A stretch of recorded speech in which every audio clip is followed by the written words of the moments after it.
শেখ হাসিনা প্রতিশোধের রাজনীতি করেছেন, প্রতিশোধ নিয়েছেন আমার বাংলার তাওহীদি জনতার বিরুদ্ধে, প্রতিশোধ নিয়েছেন বাংলার স্বাধীনতাকামী মুক্তিকামী জনতার বিরুদ্ধে, প্রতিশোধ নিয়েছেন বাংলাদেশের ছাত্র জনতার বিরুদ্ধে, প্রতিশোধ নিয়েছেন এদেশের হেফাজতে ইসলামের লক্ষ লক্ষ নিরপরাধ মানুষের বিরুদ্ধে।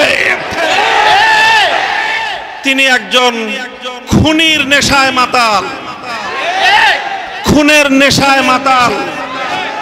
আপনারা লক্ষ্য করে থাকবেন, যারা মাতাল হয়, মদখোর হয়, তারা সারাদিন যে যেখানে থাকে, দিন শেষে রাতের বেলায় সব মাতালগুলো একসাথে হয়ে মদ্যপান করে মাতলামি করে।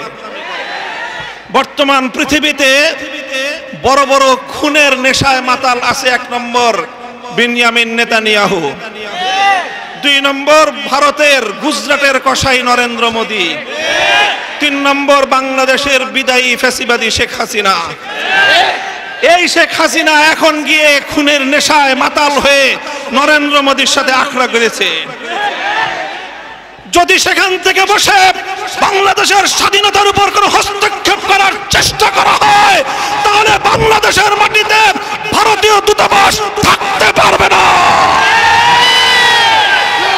শেখ হাসিনার বিরুদ্ধে বাংলাদেশে বিভিন্ন থানায়, আদালতে হত্যা মামলা দায়ের হয়েছে। আমি আহ্বান জানাতে চাই, খুনি হাসিনাকে ধরে এনে বিচারের কাঠগড়ায় দাঁড় করাতে হবে। প্রিয় সাথী ও বন্ধুগণ, বক্তব্য শেষ।